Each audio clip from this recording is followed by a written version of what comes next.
Hey, it's a Wednesday. So bear with Another me hump day. on this places real quick. How are you doing, Mo? I'm good. What's up, everybody? Girl Chat Sports, another quarantine episode, but not really quarantine because now we have some measures that are extended. We can necessarily not have to be at home. It's a social distance episode. But it's a social distancing thing now. So we'll just say the social distance episode, the kickoff to that. And, I'm super excited because we're wearing our lights gear today. And that means we have a lights player coming on to join us. I'm super, super stoked about that. Yeah. So I'm excited to have that happen. There's also some news that we'll discuss after the interview, kind of about what's happening with the UFC, the Major League Baseball, NBA. I mean, it's kind of like we're starting to get that momentum for bringing back sports. It's just we're patiently waiting. Yes, it looks like it's happening. It looks like it's going to be something that we will be able to experience and hopefully be a spectator of. But if not, I'll take the sports. I'll take whatever it is. Right. Just bring it back. That's all I ask. Just make sure it happens, please. Yeah, no lie. Like, I'm ready. I'm ready. I mean, it's so much. Every day it changes. Like, the news changes on what they're going to do. And we have to talk about what Dame Lillard said as far as it goes for the NBA. If it's a playoff type of situation. Yeah, he's like, listen, he was pretty much like, well, yeah. Yeah, he's not trying to play if he has to, if they're gonna lose, pretty much in a nutshell. Right. He'd rather not. And again. Huh?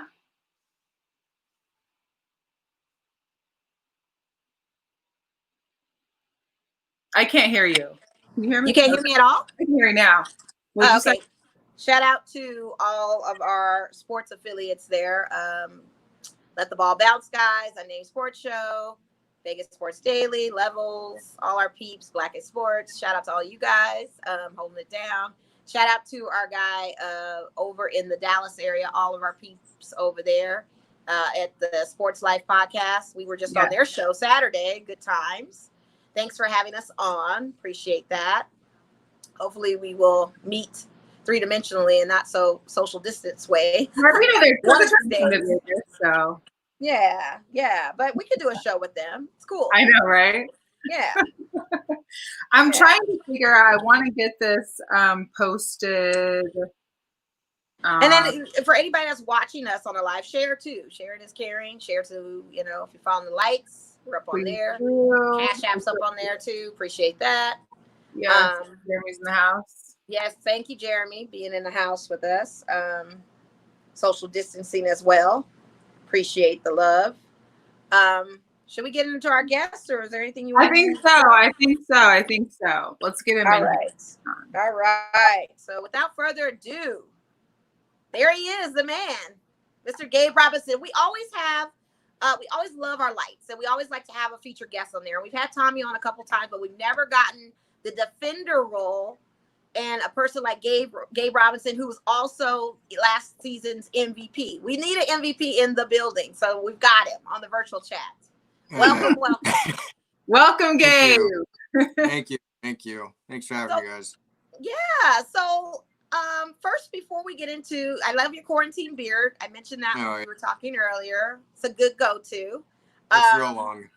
It is real long, but it's a good look. Are you planning on keeping it? Do you think it's something you're going to shave after it's all said and done and get back to your signature look? I'll probably go back to the shaved look in a couple of weeks or so. And hopefully, eventually, when we start practicing and training with the team and everything. But as of right now, my fiance is okay with it, so I think it's okay. Okay, and we're going to talk about her too. Right? So tell us a little bit about yourself. We know you're from California, but what part exactly? Is it Valencia, California that you're from? And how was that growing up? It's Valencia, California. It's a nice suburban area. It's right next to Magic Mountain, Six Flags, Hurricane Harbor is over there. So it's a nice place to grow up. Super safe, and I got to play any sport I wanted, so it's nice. Cool. So were you a season pass holder for Magic Mountain since you live so close? I was when I was like 8 or 9, but it eventually kind of grew old on me when I got into my teenage years. So yeah, not anymore. But it was fun there. Oh, okay, cool. So what I know within your career of college, tell us a little bit about that. What got you into soccer? What kind of got you the love of soccer and the love of the game and your position that you play? Well, I didn't really like play soccer like growing up as much. I was more of a track athlete. I pretty much try to play any sport that my parents could get me into, whether it's track, soccer, basketball, water polo, tennis. It wasn't anything specific, but it was I would do track in the spring season and soccer in the fall, and I would switch off and do basketball or whatever. But it was mainly just it was made before anything else. I'm a track athlete over anything else. Oh So wow. Ah. So what got you into the soccer? What kind of transcended from the track and field to the soccer field? it was mainly just that was like what all my friends were doing. Were playing soccer, so it was just all right. We're gonna run track in the spring, and then we're gonna go play soccer. And some people would play soccer in the spring and fall and summer and whatever, but I didn't want to necessarily do that. I wanted to expand my horizons. Resume a little bit. Yeah. Yeah. Cool. So you played at CSUN. Mm-hmm. And you were always in that defender position. And what type of defender were you? Were you a center back or wing back or which position? I got recruited from Hart High School as an outside back. I was actually playing left back. Okay. And I don't know why, but I was playing left high school for most of the time. And then they recruited me as a right back. And after a year or so, I decided that I wanted to play center back because, to be honest, it's a lot running at outside back, and center back, I'm more fit for that role. So I decided to switch to center back. Okay. And then from that point on, how did it go from your college career to getting on the lights? So I finished CSUN. 2016 was my last year, and then 2017. It's kind of a crazy story. We're here for it. Tell it. We all know Eric. Eric was holding open tryouts because he was supposed to coach against the U20 team, the US U20s. So that happened in January, like first couple weeks of January, and my goalkeeper friend, my goalkeeper teammate, was like, let's just go to this tryout and just to play U20, see if we can or not. And Eric saw me there, and after about 8 to 10 minutes of seeing me play, he was like on the field, like watching. He's like, "Where did you play?" And I was like, "Played at CSUN." And then he's like, "Okay." He's like, "Can you play thin back?" And I was like, "Yeah." And he was like, "Okay." And he said, "Okay," and okay.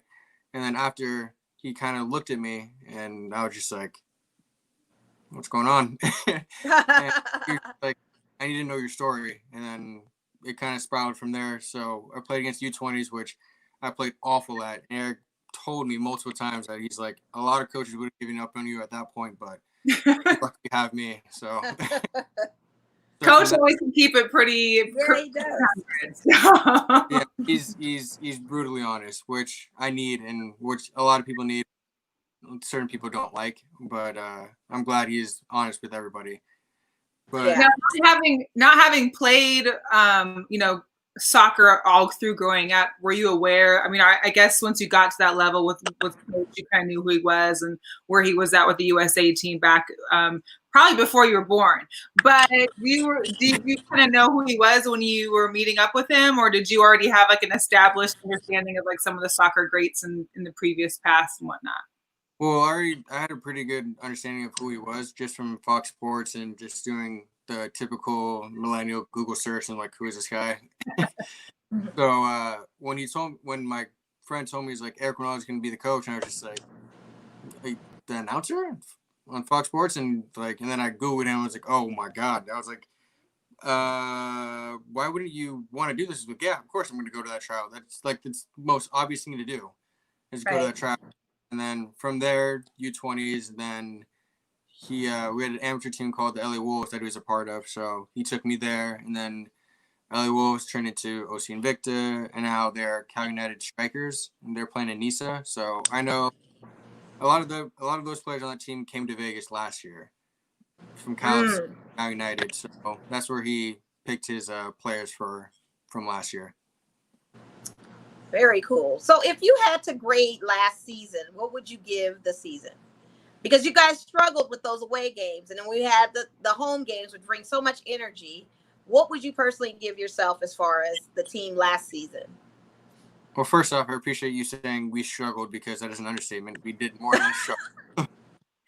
You won 1 or 2 on the road. You won a few like you got better on the road. Some ended in a draw and that kind of thing. But still, at the end of the day, how would you rate that season? And then think about this upcoming season before it hit with COVID. What you would have thought you would be looking forward to? I think like last year, I would give it like a C minus, because it was about average. Like, we didn't make playoffs. We should have done a lot better on the road. But coming into this upcoming season, before everything hit, our team is good. We are really, really like good, and the practices are completely different. There's a different mentality, different players. Like, the team just wanted more. It's day in and day out. Like, at training, was just like, oh wow, this is different. And it was, I give our team like a B plus A easily, after playing one game. Wow. So when everything hit, what was your take on that, and how did you feel? And because you guys were on such a level of a B plus as opposed to the C from that's what you gave last season, how did you feel when this hit, and then where it placed you guys? What was in your space as far as your mentals and physical? It's obviously upsetting to hear that the season was getting pushed back, and then pushed back more, and then more and more and more. And we still don't have any real answers. And I know they're gonna initiate phase 2 on Friday, but it's still right. I haven't heard anything yet, and so it's frustrating. And you just kind of want to get back. And as all players and professional athletes are, we understand that it's not about us, it's about everybody else. So we have to accept that. But it is frustrating, but there's not much we can do right now. So yeah. Were you guys holding any secret practices or anything that you've done in this time to condition? Don't get in trouble, Mo. No, I mean, not to sneakily say suck out to a field, but just anything. Like, has there been any kind of thing to kind of keep you stimulated into the game, or what have you been doing as far as your pastime for this? Oh, well, my fiance and I, we'll go out and do our own workouts, but we try to keep our distance from people, because it's not like, if I happen to be sick or she happened to be sick, it's not fair for me to go with my teammates or be around people. We try to keep away as much as possible, because it's not fair to them, Right. That's a good consideration to have. And speaking of your fiance, which is a congratulations in order. Thank Ladies, you. He's taken. But tell me about her a little bit, because I noticed that she has some great accolades herself. Yeah. She also played soccer as well. And how's that dynamic to your guys' relationship? Is she having that same competitive spirit you have, or is she a good motivator for you to do better, or what's the relationship dynamic between you guys both being athletes? She's way more competitive than I am with anything that we do, whether it's school, whether it's soccer. She's awesome. But what do you call it? At CSUN, she was by far the better player. It wasn't remotely close. Not even remotely close. I played, 60 games in my 4 years, and she played 82 or 83 and started 83 or 82 of them. She only didn't start one game. She was Big West Woman of the Year. She was first team she was first team once, second team a couple of times. They won their regular season. They didn't win the championship, which we kind of go back and forth about, but she's competitive, and she's studying for MCAT right now, so she's super busy, so super smart. She's ridiculous, honestly. That's awesome. That is so awesome. Did you guys meet in school, or you grew up together? No, we met at CSUN. Actually, her older sister I knew before her. So her older sister is a year above me. So when I came to college, I knew of her, and then her sister came the year after my sophomore year, and we kind of just met at a party and kind of just were hi, and rest is history. Yeah, pretty What do much. you, as far as your guys' relationship, do you feel that it's helpful that you guys were both athletic or in athletics? Because we see these power couples, you know, kind of like a Julie and Zach Ertz or other dynamic duos that are both in sports professionally or and have been athletic. Do you think that kind of helped your guys' relationship, or is that something that you're able to bond over? I'm sure it sounds like she's pretty competitive, so she's probably trying to get you out there. But, So like when I'm wake up like early or late and I'm not like in the mood to work out, she's like, "Oh, we're running." We're running. And she just gets it because all her 4 or 5 years at CSUN, she was kind of top dog over there. So she knows what it takes. And if she didn't tear her MCL in her last senior year, I'm pretty sure she could have played pro in the U.S. easily. But she's like, I'd rather be a doctor. And I was like, I think we can agree on that one.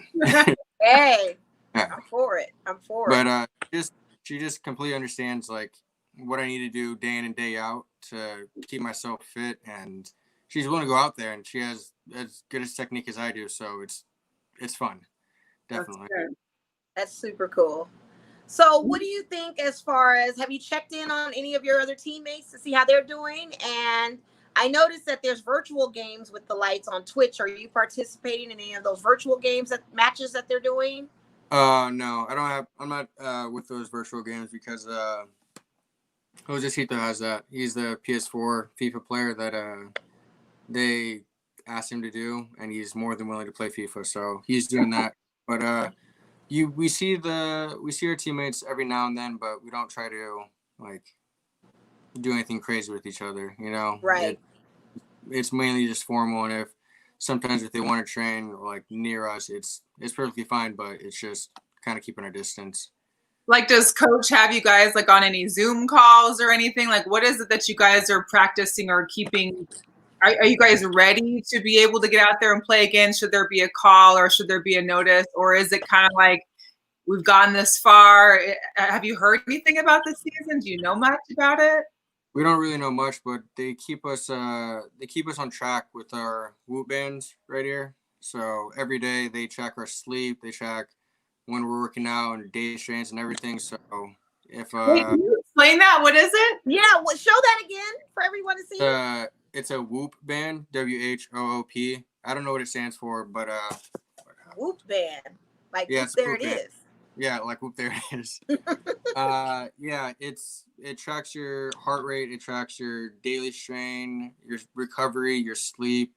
So if you aren't on track, like you'll get a text from Eric saying, "It's like, what are you doing? Like you need to get to work." So you'll get a text here from Eric and just like, "Oh yeah, like I need to get a workout in now." So wow. And it'll track everything. It'll track if you're playing soccer, if you're playing basketball. It has like a strain coach on it, which you like start right when you start your workout. So let's say you're on a 5-mile run, you start doing plyometrics or whatever it is. Like it'll recognize the activity and then it will calculate your strain for that day. So you try to average out to be in the top 5 or top whatever you want to be, and you can see other players. So you got to like compete with them too. So where are you ranked when you do this? Are you in the top 5? Oh yeah, I have to be top 5. Yeah. Okay. Yeah. Very good. Now you mentioned your love for track and field. What events did you play, and then how do you feel as far as with the Olympics and all that getting pushed back? And do you have a favorite female track star or male track star that you look forward to ever meeting, or you watch and kind of admire from afar? Well, obviously, like you have like a Jackie Robinson, Carl Lewis, because well, my last name's Robinson, so it's kind of just like, oh, okay. As like a kid growing up, you look up to those two, and Jackie Joyner is another one. Jackie Joyner, Kersey, yeah, for sure. And it's just those are the people that you like look up to, and you're just like, oh, I want to be like them. And I forgot his name. He was like he won the decathlete, I think in 2008. I forgot his name, but growing up, I kind of wanted to become a decathlete, but my main events were long jump and high jump, and I had plenty, and I had way more options in track and field than I did with soccer, and it's not even close, like at all. Mm-hmm. Yeah. Wow, Interesting. So do you have a favorite sport outside of the track and field and outside of your soccer? Is there a favorite sport that you like to watch as well and spectate on? And if there is one sport that you do like, are you really amped about it coming back? And the third part question of that is, what's your favorite team or who's your favorite team in that sport? It's a 10-part question. It is a 10-part question. ABC. My fiance asked me a whole bunch of questions. This is perfectly fine with me. You're used to it. Okay, good. I'm used All right. to This is a man that deals with women on a regular basis, so he has us down. Bravo to you. This is perfectly fine. I would say, well, I've been golfing a lot lately. I kind of just got into that a few months ago. Like just playing, just get out there, just kind of like cross training, I guess. But I'm excited for the NBA to come back. And my dad's from Detroit, so I'm a Pistons fan, I'm a Lions fan, Red Wings fan. So we're all Detroit in my family. So it's now being in Vegas, do you have any secondary teams like our Raiders coming up? Don't feel obligated to mention the R word. It's okay. Or the Knights or our Aces. Of course, Viva Lights. I really, really want to go see one of the Aces games. Like I really want to go see like them play. Because I know people that work with like the LA Sparks, and she's like having like a great time over there. And I was like, I really want to go to one of their games. Like I just want to see like what it's all about. And I know they're like great athletes and they're disgustingly underpaid, and we can't do anything about it right now. But it's just, I don't know. Like I want to go see one of their games. And the games are good. Live. They're really good. And what do you think as far as the pay? Back up. It'll be good. Yeah. What do you think about the players being underpaid?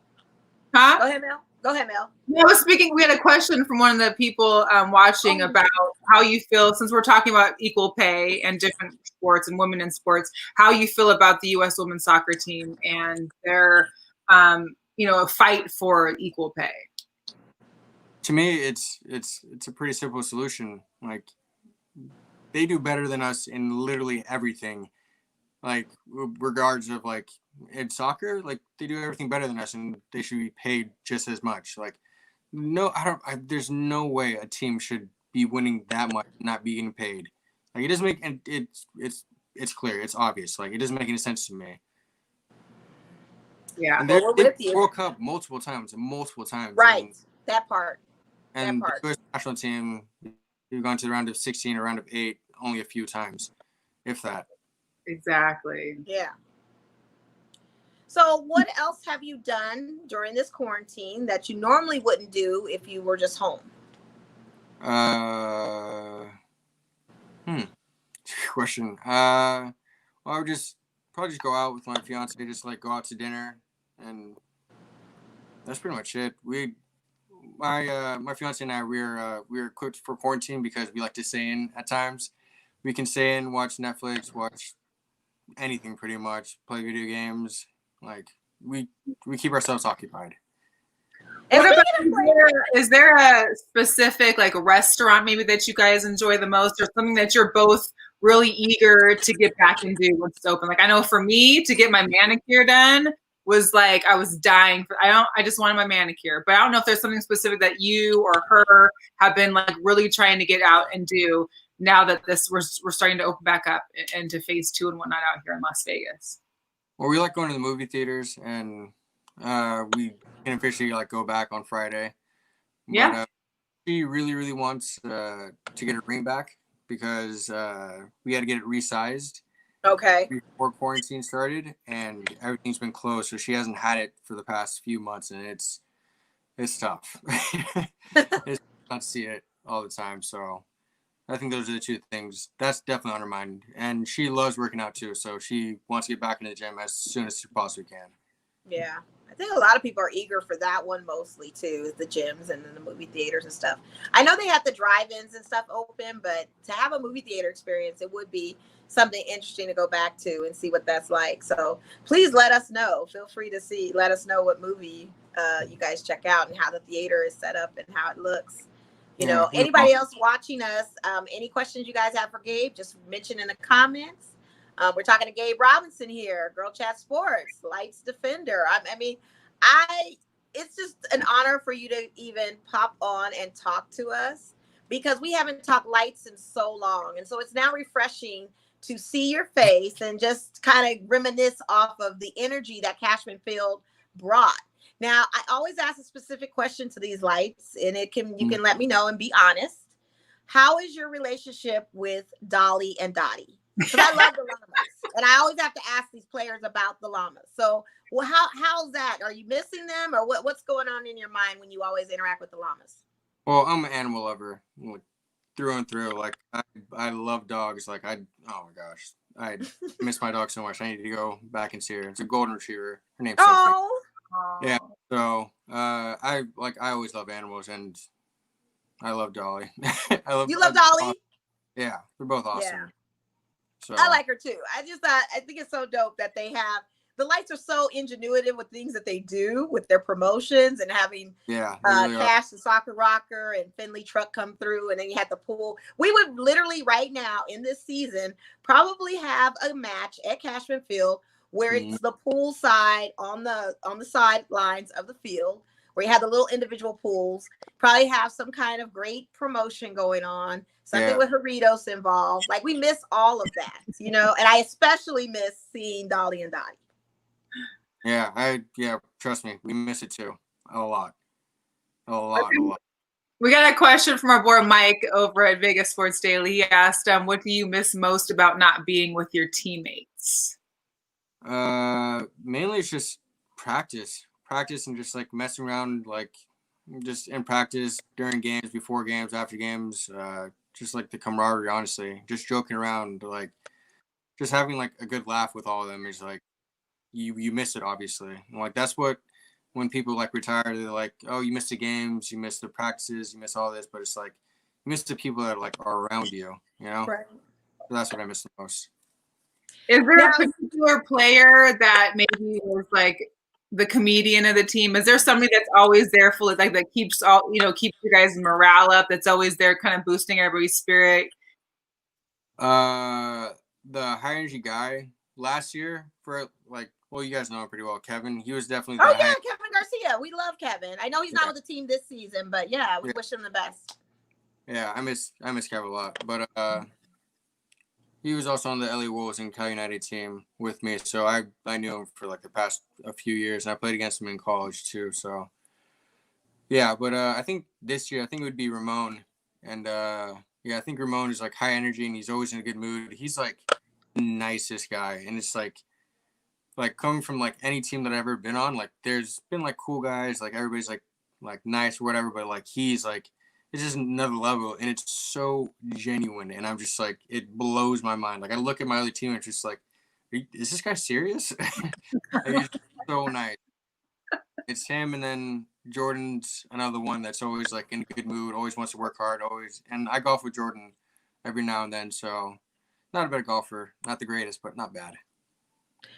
So if we do proceed with having games and having matches, how opposed or unopposed are you if you guys go back into your season with Cashman with no spectators? If that looks like, if you guys can play and there's non-spectators, how would you feel as far as that goes?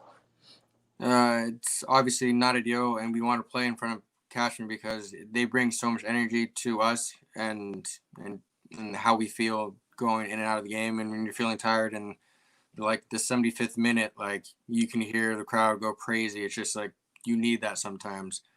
But at the end of the day, it is our job and it is what we need to do. So if we have to play in front of nobody, it's what we have to do. Would you be more eager to get back out there that way as long as you're playing? Or would you rather just say, let's look into 2021 and see what the next season brings? No, it's definitely like this season. Like, it's people are like itching to get back on the field. Like, we need to play. We want to play, and that's all we want to do.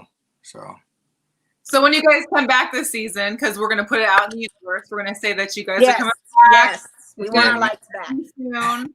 Now, because you guys are all so amped to get out there on the field, does that mean there's going to be no more road losses? I mean, I think we should just go undefeated, maybe. Maybe that's the case. I mean, it'd be nice to go undefeated. We would all love that. It'd be great. But actually, I mean, we played the road game against San Diego and we did pretty well. So I think this season it's just like a different attitude, and I think we'll do a lot better on the road. Do you think it's the attitude that's just changed that'll do better for I mean, what exactly do you think may have been the issue last year, or is there much of a change for this year, or you guys are just more in your head that we got to start winning on the road? Well, the beginning of preseason last year, all we had was home games, so we weren't really challenged on the road. So that could have been part of it. And then this past preseason, we did all our games on the road. So I mean, when we come to Katrin, like, we're supposed to win. We're supposed to come out with a point or at least 3 at the least. But I think it was always like going into those games away. It was if they would get a goal, people's attitudes would drop, and it'd just be like, not again, not again, not again, not again. And it would just creep in the back of your mind. It's like, oh, we're doing good, we're doing good, we're doing good.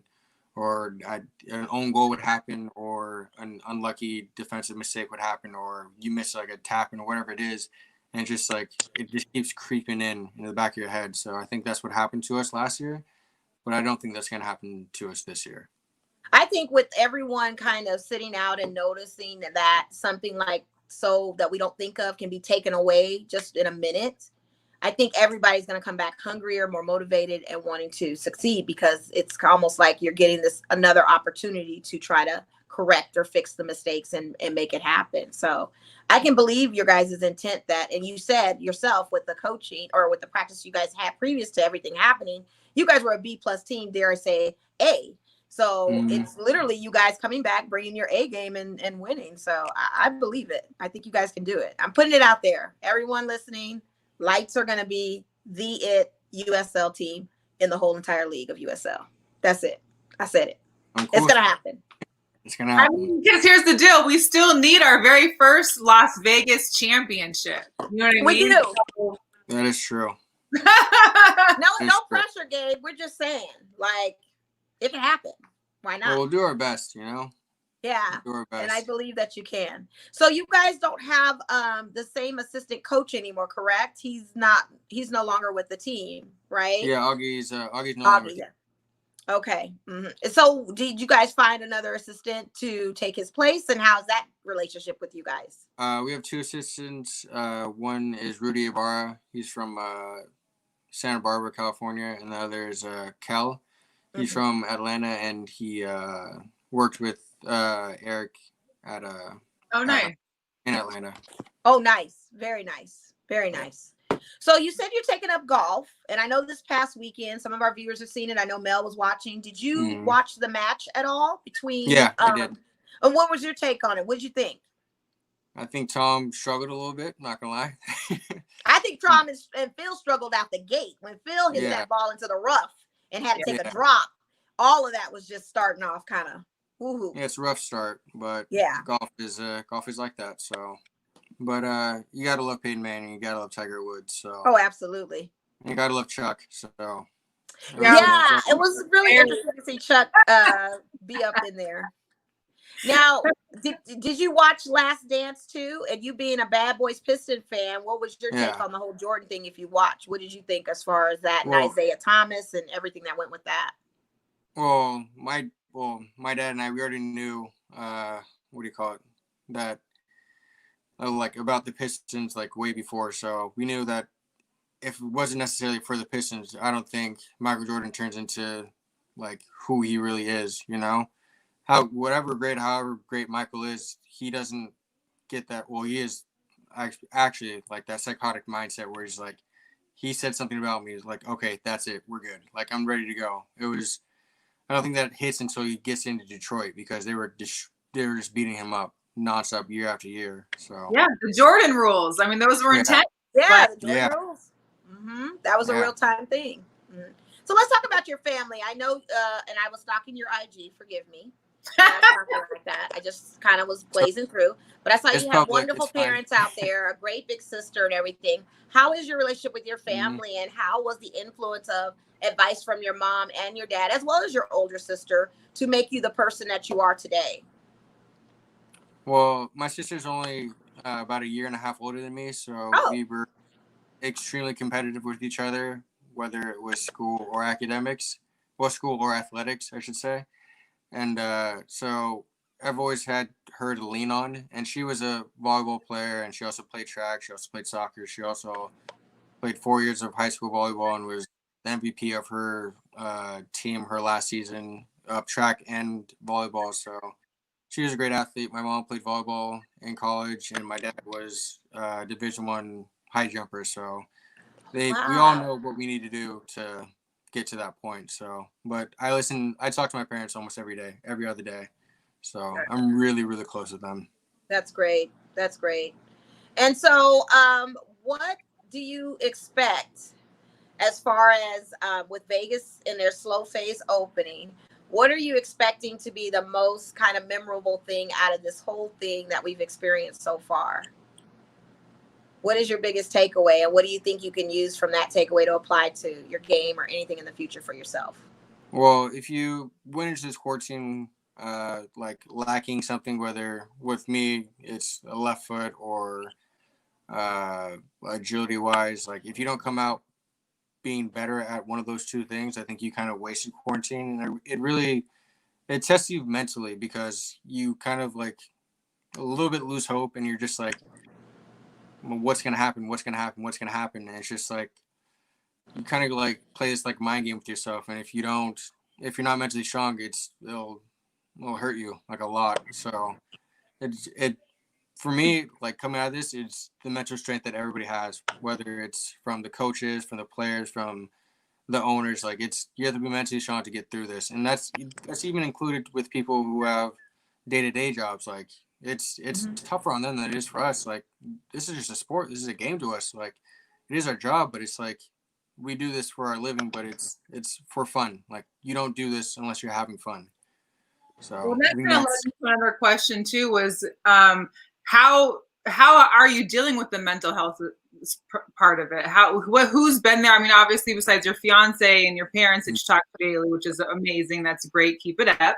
But what is it that you're also doing to help with that mental health portion? I think what we all realize throughout the quarantine is that people, it's been affecting them differently. And we've heard a lot of professional sports stars come out and talk about their own mental health and how it's been affected. Like, what do you think are some things that you've been doing, or maybe as a team, there's been things that have been, group text or whatever that's helped kind of keeping everybody's mental health up?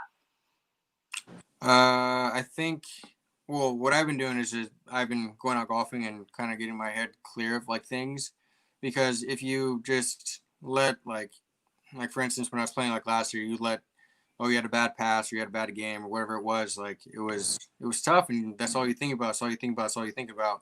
And you try to do better at practice. You have a bad week of practice. Like it's difficult to bounce back from that, but when you have to, you have to. And it's just like my fiance has helped me a lot. My parents have helped me a lot, but also like this two of my teammates, like Grant and Jordan, would reach out, like I said, so like they are just, the teammates like on this team are just like so nice and so genuine. They're such like great people, and I can't say enough good things about them, honestly. Except for Tommy. Except for Tommy. Yeah. I'm just kidding. I'm only kidding. I love Tommy. That's my guy. Fine, I'll give you Tommy. Gabe's my new guy now, though. Good, cool. I'm glad. I love it. Very cool. Very cool. Well, I have to say, we look forward to seeing you on the field. We look forward to hopefully socially distancing, but seeing you in person enough to just kind of give you a virtual high five at this moment. And great job on everything that you've done so far. Keep up with the work. And we just look forward to seeing you out on the field. It's been amazing talking to you and getting some insight, because like I said, we miss our lights, and I miss Dolly and Dottie a lot. And shout out to Harry, shout out to Eric, shout out to everybody behind the scenes. Like we want our lights back. I want my lights back. We all want the lights back. We all want the lights back. Yeah. And hey, keep up the quarantine beard. Like I don't think any so far. I like it. I'm not opposed to it. Now, does that get in the way of aerodynamics as far as playing soccer or anything, or no? I don't think so. No. All right. Six back and everything, so it's all good. Gabe, where can the listeners follow you if they want to check on? I don't know if you have a Twitter. I know you have your Instagram, so that if anybody wants to follow you and keep up with the lights from your perspective, how can they follow you? I only have Instagram, so it's just Gabe_Robinson. It's pretty simple. Yeah, it's a lot of my fiance, so yeah, it's okay. All right, that's cool. You gotta have number one fan somewhere, right? Yeah. That's perfect. Thank you so much, Gabe, for joining us. We definitely want to have you back on, and we can't wait to actually be near the field and seeing you guys play again. Thank you guys for having me. I appreciate it, and hope you guys have a great night. Thank you. Thank you so much, Gabe. We appreciate you. Take care. Stay safe. Oh, love Gabe it. Robinson, Las Vegas Lights Defender. Yeah. Man, what an awesome guy. And just for light fans who are still out there, like if you're wondering what to do with your scarf that you've had from the winter time, I mean, you can easily make it into a nice little head wrap. Now, when you haven't washed your hair or dyed your hair for a while, these are some of the things that you have to turn into during quarantine. So I was able to use our light scarves and make it into a nice little headband. Yeah, very creative with that, Mel. Very creative. Yeah. And this is for the ladies or gents, however you want to work your scarf. Yes, you got an option. Yes, check in, Stephanie. Yes, Viva Lights. We miss our lights so much. You know, I got my little Eric Ronaldo jersey on. Yeah. No, we miss our fellas too. Yeah, there's so much show to be had, and there's so much stuff to talk about. But I think it's going to be. Here's the deal. I think out of all the teams that don't need fan base, I feel like the Lights, like that's like their number one thing is the fans there. I think that's like the hardest hit. That'll be like the hardest hit sports for us is the Lights because those fans are pretty amazing. I mean, shout out to La Fuerza and Electric Company. I mean, they bring the noise and funk, and they are the ones that are boosting the fans as well. And to not have that, huh? Shout out to Llama Dude. Yeah, Llama Dude with Electric Company. I mean, that's part of it. They're a part of the Lights themselves. I mean, to not be able to see any of that is just, it kind of saddens me. Like, I didn't realize it until I put the jersey on today that I was like, oh my God, we have not been to a Lights match. And low key, I'm missing them. Like, I was like, gosh, I haven't worn this. Exactly. I wore my Lights tee like yours during quarantine. Of course, I'm gonna wear tees all day, but to just put it on and actually talk to a Lights player, I mean, it's been very refreshing. I mean, we have not talked about our soccer and our Las Vegas teams in a while, so it was really, really good to have him on. Yes. So I love. So what did you think of the match when you watched Saturday? What did you think of the match when you watched? What? The match? Yeah. I thought it was hilarious, the comments like from Sean Payton and a few other the NFL guys talking about how the Tom Brady in Florida, they were glad to see his first loss as the Florida Tom Brady. So the NFC South is looking forward to him, splitting his pants per se during the season. He did split his pants. But he split his pants off an awesome shot, I guess, from what I was told. Yeah, I missed that part. He pulled a for real Michael Jordan GOAT moment. Like when Chuck calls him out, he was like, "Oh, you gonna talk? Okay, let's talk about this." Bam, next shot. That was amazing. And the way it was something to bring light of sports. That's for sure. Yeah. I said that was something to bring light of sports. That's for sure. I mean, it was good to at least watch something of a spectator, because I can't take ESPN Ocho anymore, and I can't take just the old retro games like you had stated before too. It's just getting a little too much, and now they're doing these retro MLB games, and I'm like, I need to see the real time. I need to see. Well, that's the thing is that if anyone that knows me knows that I hate golf. Like, I mean, I played at Top Golf. I've matured my ability from miniature golf to Top Golf, but that's it. Like, I don't, unless I'm driving a cart, I don't foresee myself being on the greens. But being able to watch the match and watch it with like Peyton and Tom and Tiger and Phil, they're all first names, so I know them, of course. No, but seeing it with them and also having them prepared us by doing some of the Instagram lives and the Zoom meetings and seeing kind of like how they feed off of each other, like watching them and listening to them with their little one-liners and their quick wits.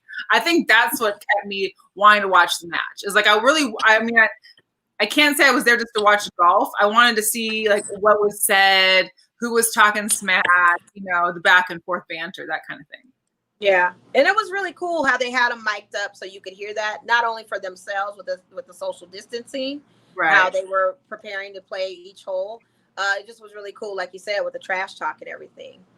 So what retro games are those retro games? Arlington says those retro games are bomb. Yeah, I watched game 3 of Cleveland and Golden State Warriors one night, and I was like, it's cool, but honestly, you guys, if I got NBA 2K in my house, which I do have an Xbox, that's what I'm on.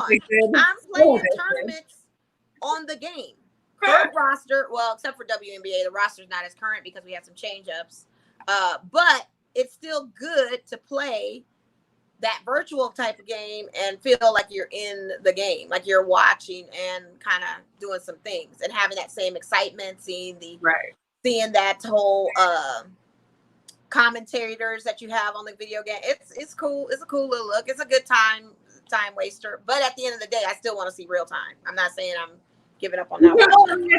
It's something good to have in the background. I'm a big multitasker, so I like to have something on the TV in the background. But I can't sit there and just continue to watch some of these old games, like all the Warriors games. Like I love the Warriors, but I can't just keep watching those games.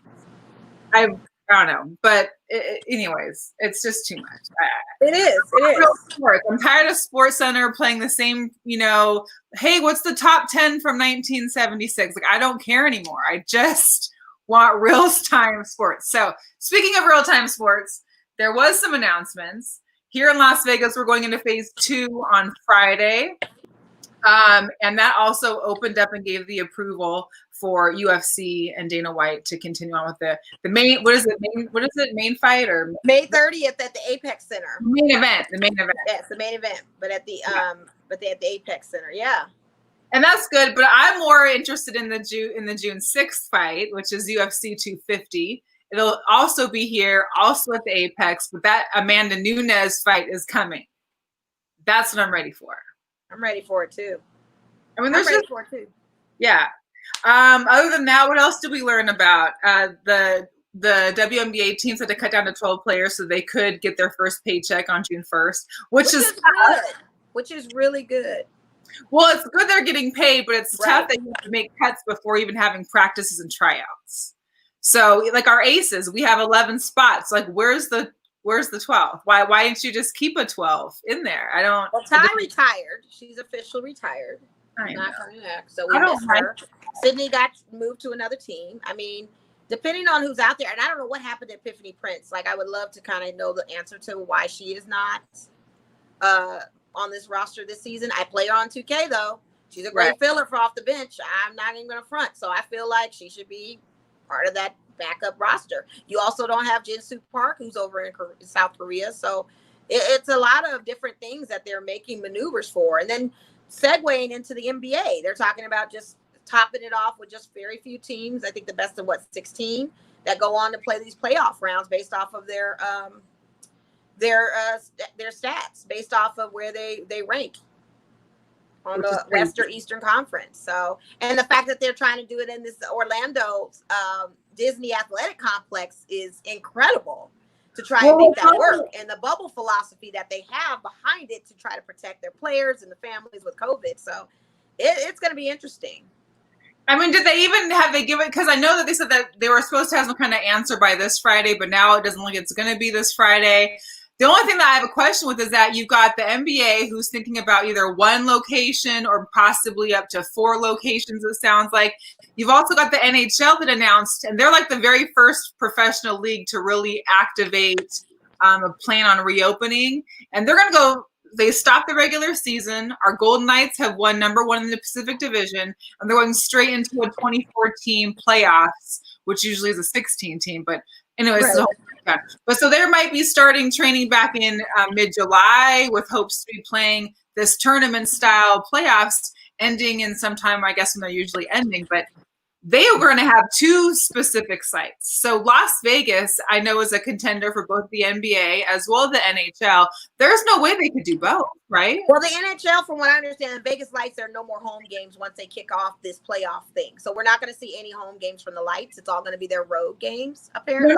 No, the Knights, I'm saying that the Knights want, like, it's the Vegas would be a venue for the NHL to have one of these sites. I haven't heard any more on that. I don't know how sure or how that is. If anybody knows, tap in. Like I haven't heard anything else. Cities they have on a list, like it's Chicago, here, Toronto, Vancouver, LA. There's like 8 different cities they're trying to choose and narrow down to 2. But apparently, the Canadian rules are that if you were to cross the Canadian border, there's an automatic 14-day quarantine period. So right, of course, you have to have both of the facilities be here in the U.S., which is understandable. So. Right. And that makes sense, especially if they're traveling, they have to do a 14-day quarantine just to come in. So, yeah, that will make sense. I don't know if Vegas is going to be the epicenter for that. It's going to be interesting because, again, that's an MGM property with T-Mobile. So, again, MGM is not opening anytime soon that we know of. I mean, I think a few. Well, no, because the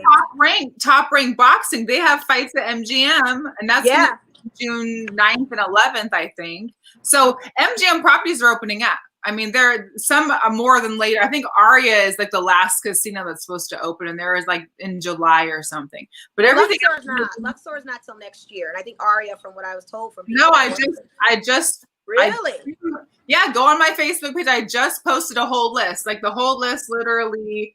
I'm gonna find it right now because because my aunt works for, not to put her on blast, but she works for Luxor, and sadly was mentioning how it laid everybody off and they're not opening until 2021. But no, there's a whole list. So if you go on my Facebook, it's the reopen. Shout out to Alicia Gibbs who forwarded this on.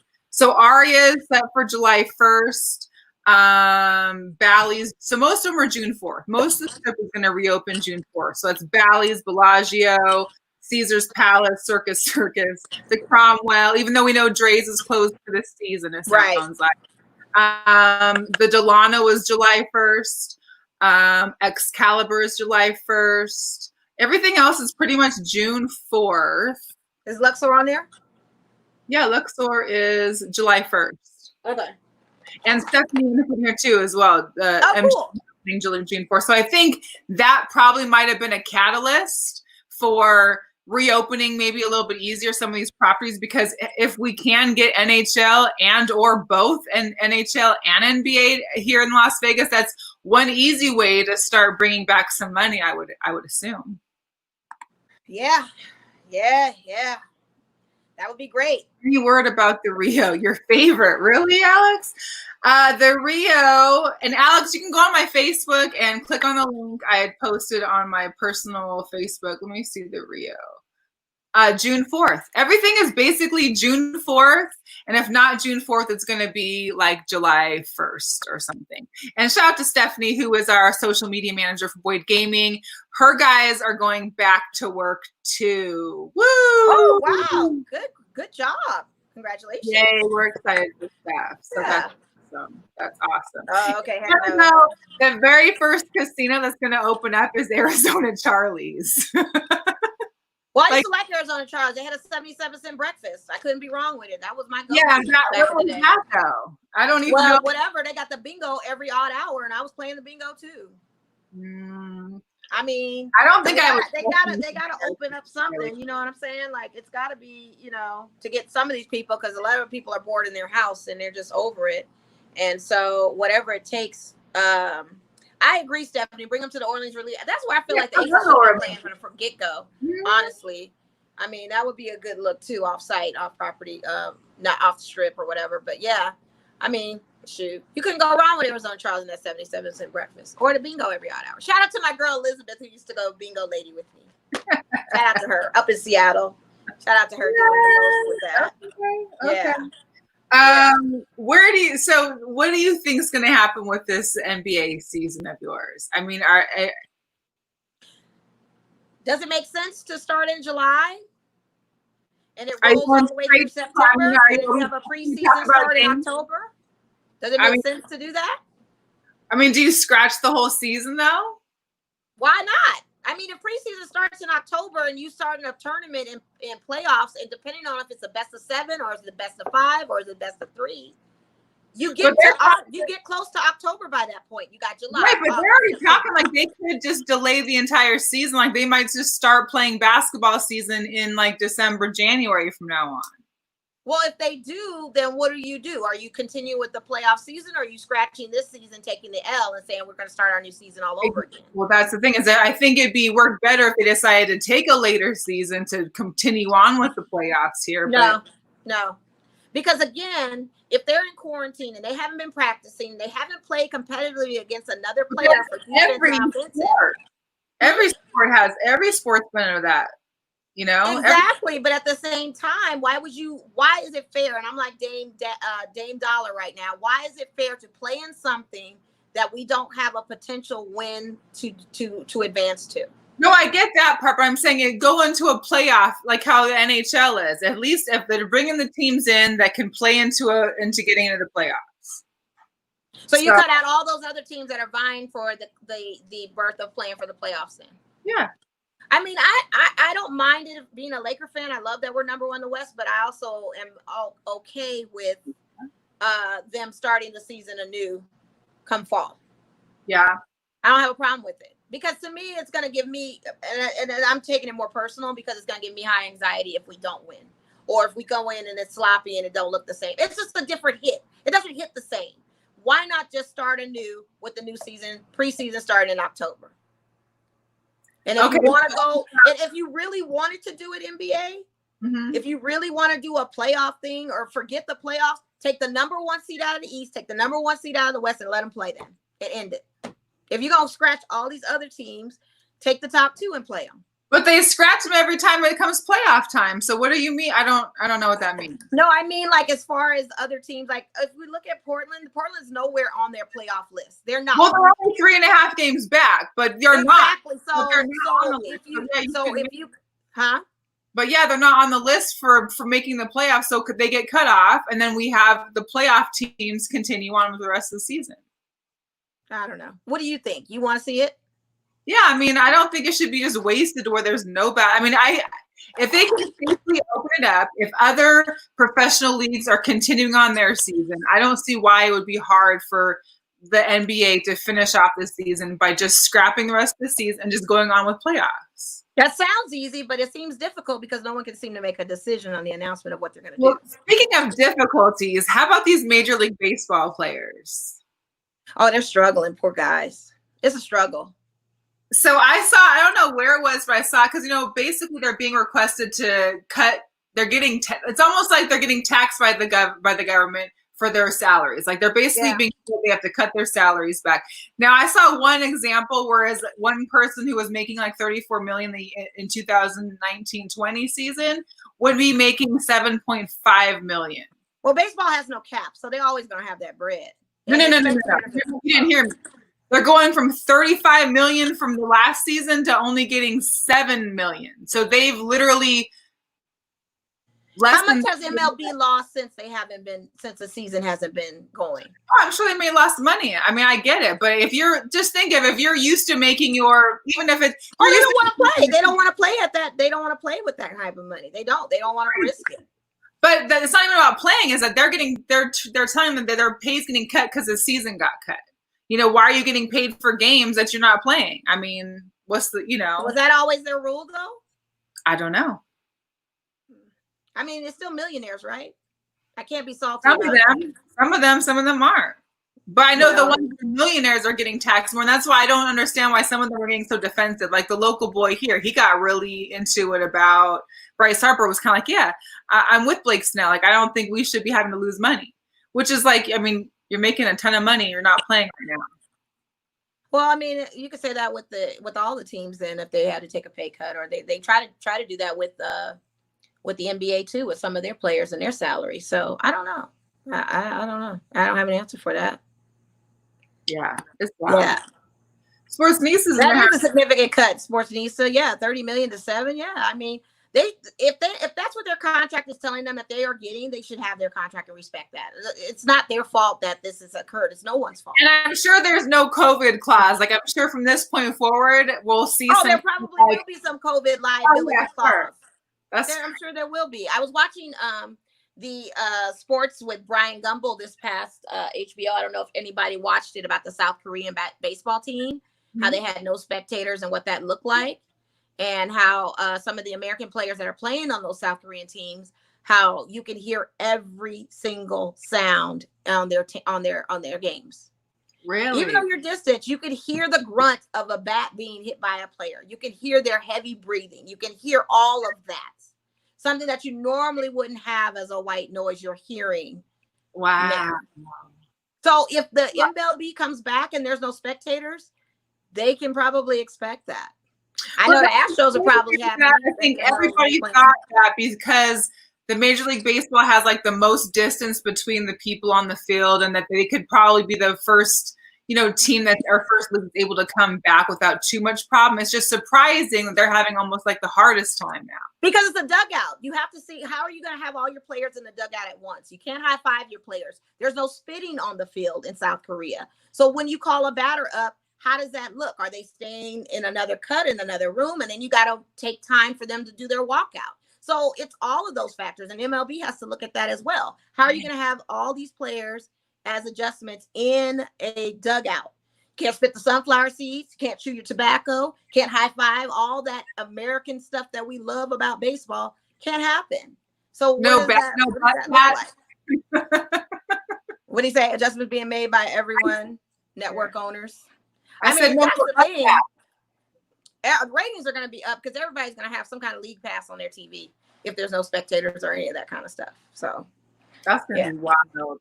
It is going to be wild. And I miss my baseball too. I miss seeing my Dodgers. Yeah, it is the strongest in pro sports. MLB has so much money. It's ridiculous. That's why I just kind of fathom behind that you're asking these players that you shelled out so much money to pay for a cut and pay when you already generate so much. That's why I was curious to see how much has the MLB lost this whole entire time during this COVID. But it's kind of like how these casinos out here. I feel like it's only a few 100,000 that they've lost so far. Like, I don't think it's millions.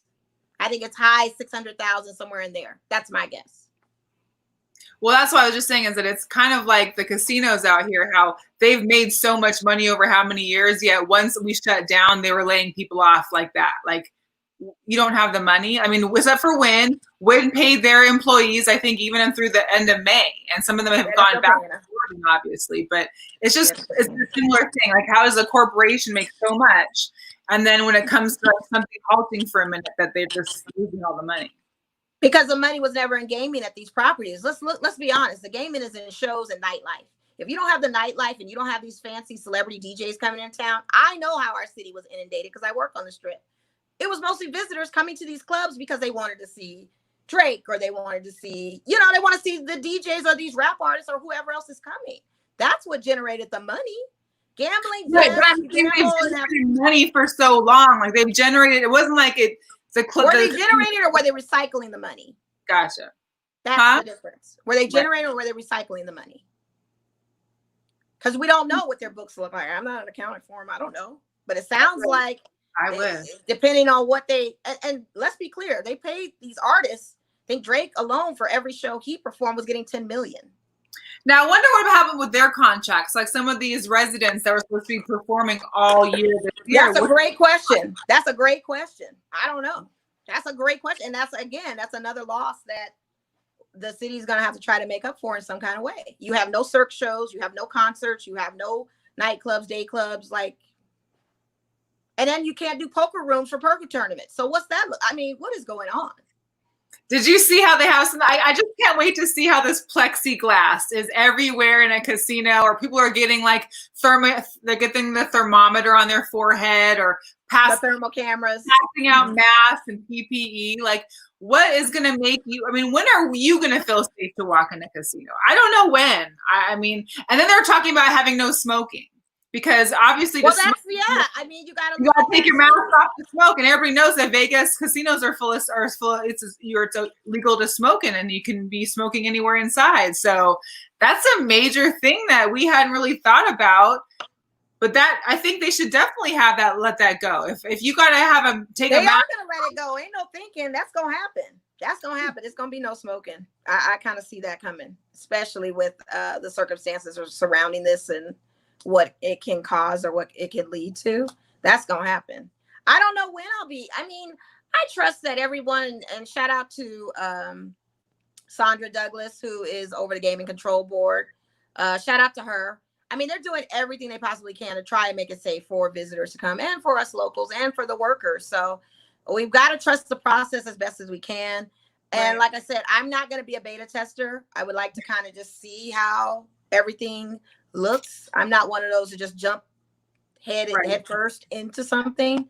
I kind of want to see how it projects, but we need it. It's not like we can stall any longer with this. We do need something. So yeah, we'll see.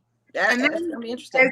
I know my only thing is, like, I know it was critical for us to get our casinos back open, to get businesses back open, but like having like the water park back open and some of these swimming areas that have it's just gonna be a congregation of a bunch of kids and a bunch of people crowded. I'm curious to know how they even can work that out. I don't know. I don't want to go to a public pool. Like, I'll go to a friend's house, but I'm not sure how I feel at a public pool right now. I mean, chlorine's supposed to kill it, so I mean, it's just the crowds. I don't know. So did the sun. The sun's supposed to kill it. The heat's supposed to kill it. Chlorophene, whatever. Trump. I mean, it's too much. It's too much. I can't. I don't know how those water parks. It's been a minute since I've done the water park thing. Being that I used to work at Wet n Wild back in the day in '94, I mean, it all looked like kind of Corona-like back then. And I worked in the gift shop. I was nowhere going to be outside with all that. But I liked it. I just don't know what that new model looks like going forward. And, you know, blessed be. I think people just need to tread light and just have the discernment to know, assess a scene. If it looks too packed, don't go. It's just that simple. You know, but people are going to naturally hoard. Everyone wants a close contact. Everyone wants some kind of social interaction. And I think when we see that, we get excited and we forget about all the things that have happened. And we immediately just are so used and programmed to hugging folks, touching folks, whatever, that it's going to be what it is. And we won't see the numbers for months from now. So we don't know, but we just can't sit idle for any longer. They gotta do something. So this is their something. We'll keep our fingers crossed. Pray. Bring on some sports. Come on. If we're gonna open stuff, like, bring on the sports. Like, we're ready. I'll wait to see everybody's stories on Facebook and what they're doing at Instagram and stuff. See how that looks. That's been my kind of way to model and see what's going on, is everyone that likes to post everything that they're doing. So we'll see how that looks with them going to the casinos and all of that you're talking about. Yeah, and so that's the thing is with the strip opening up soon, if anyone wants to get their bike ride in, you might want to do it in the next few days. Oh man, that's coming. That window is getting smaller and smaller by the day, by the minute. And even with the NFL, you know, they were talking about NFL doing full participation in the stadiums, full spectators. Like, they want Raider Stadium full, or they want sections off or different parts of the arena for people to attend. But they're pushing for a full go. So it should be. You were talking about the stadium because you went there yesterday. Oh my gosh! Shout out to my brother. Shout out to Ursula that came. That was another fellow Raider fan from the Bay. It was great. I mean, it's a huge arena. And what I liked is coming up on those sidewalks that are newly constructed off of Dean Martin, as well as off of, what's the other little side street there? I can't remember off of Hacienda. But anyway, I like how each little section of the sidewalk had sanitizer stations, auto sanitizers. So as you walk by, you're going to have that. It was cool to see how the sod, we were able to take pictures of the sod laid out at the bottom that's going to retract for the stadium. It was really cool. They didn't turn the lights on. We were there during the daytime, like around 6 or 7-ish. And then as it got dark, we were like, turn the lights on. We're all yelling at the construction guys, turn the lights on. Turn the lights on. They never turned the lights on while we were there. And then I heard after we left, they turned the lights on because someone drove by. But it's so next level. And my brother and I, shout out to him, we're talking about how the PSLs are completely sold out for Raider Stadium, but they are not sold out for Chargers and Rams. They barely sold 50% of their PSLs. Well, they have not sold any close to being ready tickets, huh? Their stadium isn't even close to being ready. It's not, but they're not saying if whether, I mean, people aren't jumping on it to already have their dibs in. Why when you know a stadium is being built, why when you go after your PSL tickets living in that county or that city and go for it? You know what the stadium is going to look like. You know, where are the Charger fans? Where are our Bolts fans? Why are not buying their PSL might be even more. It could possibly be, but it might even be worth, I don't know if it's worth the investment like a Raiders PSL is. Because you got to understand, 60% of them were locals, 40% were from out of town. And I know this section that my brother has, and I won't disclose, but the second party resale on that is more than $2,000 for that Saints game.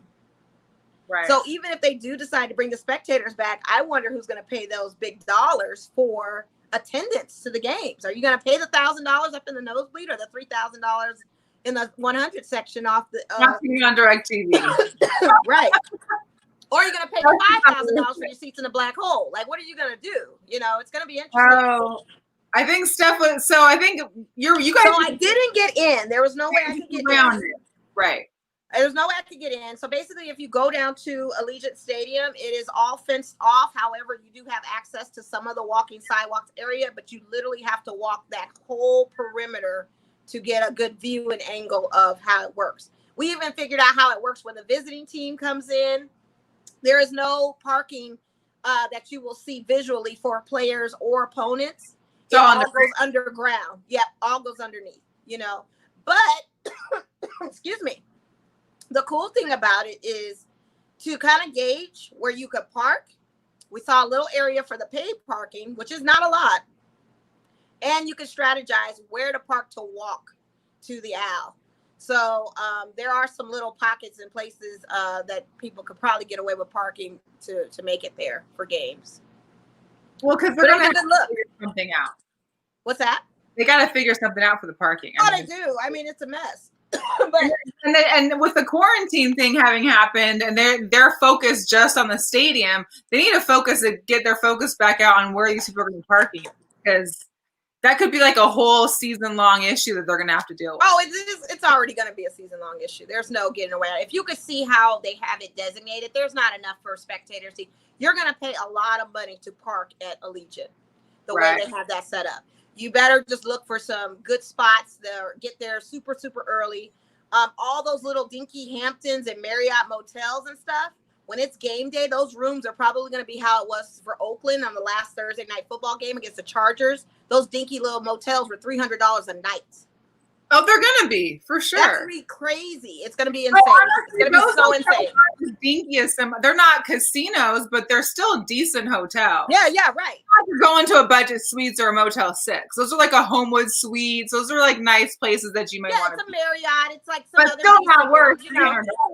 They're going to be expensive. They're going to be, and they don't provide parking either. So if you're a guest, it's like, yeah. And then Stephanie, Uber is great. I use the heck out of it, but I don't know what that line looks like. But they got to work on that. Enough to get dropped off. They got to work on that. It's going to be easy to get everybody there because everybody shows up at different times. Everyone's to pregame. But getting everybody to leave when the game's over, that's going to be the hectic part. That's going to be very hard. That's going to be it's going to be EDC all over again. You're stuck for hours on hours. I just want to say hi to my mom. She tuned in. Oh, hi, Doreen. Hi, yeah, they've had side streets that they've opened up now within some of those business complexes across from it. So some of them open up to Main Street. So it's just going to be crazy. Yeah, you're going to have to walk to the stadium. That's exactly what my brother was saying. There's nowhere but at least in Oakland, they're going on. They have public transit like the BART they can get there on. You can't get to the Al. I'm not taking the RTC unless it's like from like a shuttle spot. I mean, because we know Vegas. Well, they're going to do that. You know they're going to do that too. They'll have an RT bus, especially like they have one for the Knights and the Aces. They'll have one for this. You can't physically go to a stadium like you would in any other city and tailgate with all your friends. You're literally going to have to be at separate scattered sites, which is kind of there's definitely no tailgating, which sucks because I missed that. But yeah, like to BS's point, in Alameda, you go to a Raiders game. There was actually some cool little nooks and crannies you could park it and walk there and be okay. Like, well, there's restaurants and all that stuff right there. Right there at the Legion is just a bunch of like, No, there's nothing. There's nothing. I mean, like I said, they opened up roads, and where we parked, of course, with it being vacant, we could have parked a little closer. We just didn't know where there was a good parking spot for us to go and, you know, see it. But all in all, it was a cool experience. I know some other people that have rode by there and taken pics and stuff. So they did a great job with constructing of it, and to see the glass and to see how you could see in the arena, even from the outside looking in, was kind of dope. Okay. And I do have some pics. Shout out to Ray. He sent me pics early this morning of one of his friends that's working on the site who got me inside photos and video of what the stadium is looking like right now. Check out Girl Chat Sports. I need that. Those, so you can see those too. Good. Yeah. So before we go, we do have like a little bit of a girl power moment as well. Yes, we do. Yes, we do. Girl power / Seattle power, I guess you could say. So we're gonna have a virtual ESPYs. That's never happened before, but it seems like with award seasons, it's going to probably be happening more often now. But we got a virtual ESPYs going to be hosted by Megan Rapinoe, Sue Bird, and Russell Wilson. I'm pretty excited about Seattle's finest. I'm pretty, but I never watched the ESPYs. Can I keep it 100 with you? I never watched them. I watched for the fashion in the very beginning, and then that's it. I don't ever watch it. But this time around, I'm very curious to see how that's set up, to see what the virtual world is going to look like with doing an ESPY Awards. And speaking of awards, I know the NBA has pushed back the Hall of Fame Awards. It's going to resume to next year in 2021. So I was kind of disappointed in seeing that, because I know they were going to do a posthumous award for Kobe Bryant, some type of Hall of Fame award. But that's all right. We can wait till 2021 on it. It's cool. But yeah, I mean, to see the virtual of the ESPYs, that I'm for it, because this will be my first time to actually sit down and watch its entirety. I'm just excited. I mean, I always watch them usually. I like the the special award parts, like the Seeger Award and all the other ones they've got. But of course, now I have to watch it for sure, because it has like 3 of the best people in Seattle. So. You in Seattle. I'm almost to the point, this audience, I'm almost to the point of telling Mel to go back to Seattle. That's how much she carries Seattle. But she's here in Vegas. So she needs to rep Vegas. She needs to rep Vegas. It ain't about where you from and where you at. And right now you're in Vegas. I need no more of the Seattle. Okay. Yeah, but you can't. That's because you haven't gone. I know if you were to go live somewhere else, you'd be repping Vegas. I'm from Vegas. You know what? I totally would if it was the South. Or why would it matter? If it was New York, I would probably not pipe in about Vegas. Past New York, not this New York. Not now. Not now. But we love you here in Vegas. We are happy that you're here. I love you here. And it's good that you don't forget where you're from, and to acknowledge that in serious talk. But yeah, it should be cool. Russell's, man, he's a decent guy.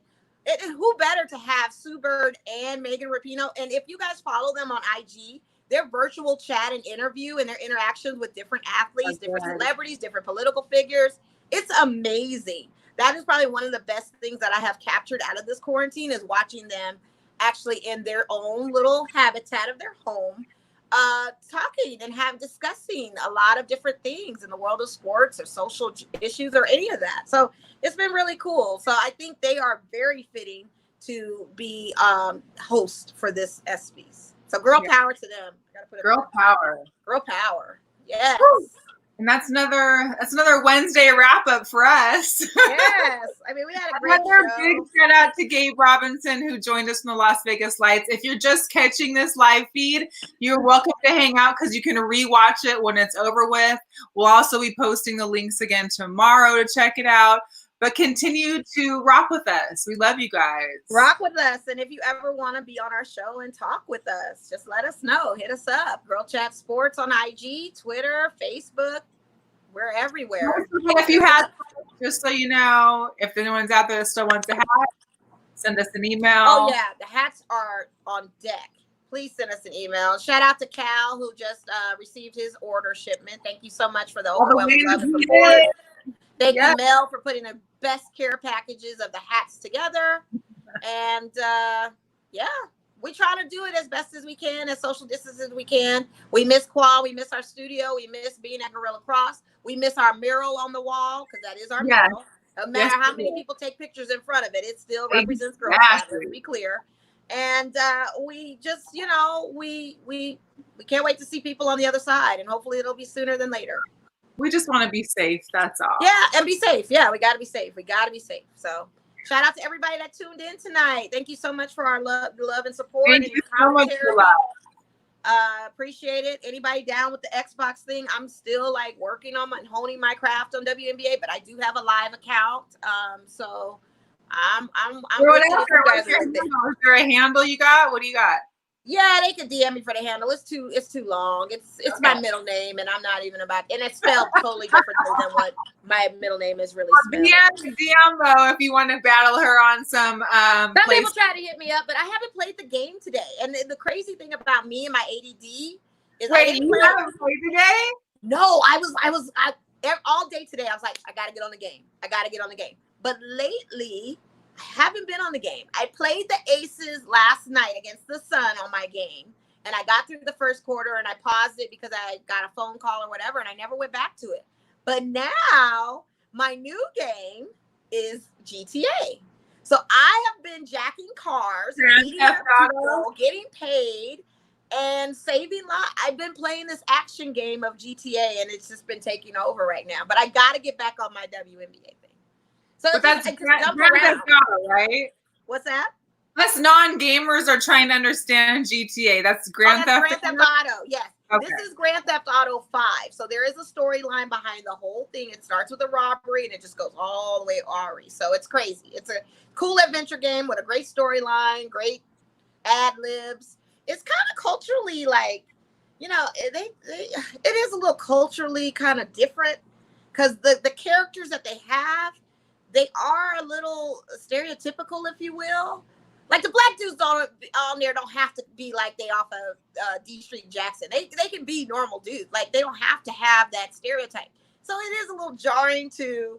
I'll talk about it on the next show, like on a game. But it's crazy. But I'm so into it. I don't know why. But we'll talk about it. We got some good guests next week. That we got the Sports Life Talk people that we're going to have on next week. That we were on their podcast last week, which was super fun. We really enjoyed it. So we're excited to have more of a group discussion. We'll have more of a round table discussion on right about other upcoming news in sports and anything else that we come across. For sure. All right, you guys. We really thank you so much for tuning in, guys. Thank you. Bye. Till next week. We'll see ya. 2 fingers. Peace.